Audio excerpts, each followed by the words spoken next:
بسم اللہ الرحمن الرحیم۔ پانچواں کلمہ استغفار۔ استغفار معنی اللہ سے معافی چاہنا۔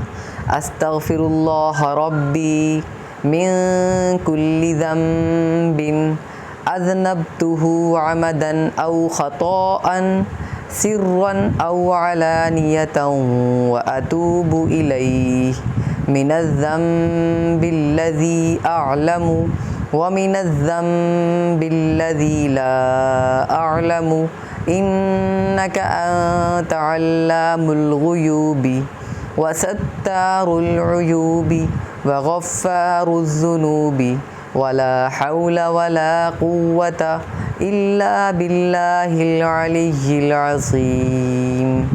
ٹرانسلیشن: میں اللہ سے معافی مانگتا ہوں جو میرا پروردگار ہے ہر گناہ سے جو میں نے کیا، جان بوجھ کر یا بھول کر، در پردہ یا کھلم کھلا، اور میں توبہ کرتا ہوں اس کے حضور، میں اس گناہ سے جو مجھے معلوم ہے اور اس گناہ سے جو مجھے معلوم نہیں۔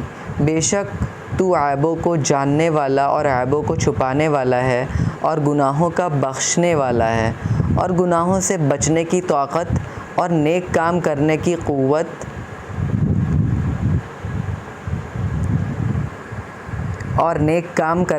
قوت اللہ ہی کی طرف سے ہے جو عالی شان اور عظمت والا ہے۔ اگر ہم اس سے آف لائن قرآن پاک پڑھنا چاہتے ہیں، حافظ قرآن بننا چاہتے ہیں، آپ کی جو بھی ایج ہو اس سے فرق نہیں پڑتا، اگر آپ پڑھنا چاہتے ہیں، اگر آپ انٹرسٹڈ ہیں تو ہم مجھ سے کانٹیکٹ کر سکتے ہیں۔ ویڈیو کو لائک کریے، چینل کو سبسکرائب کریے۔ جزاک اللہ خیر اور تھینکس فار واچنگ۔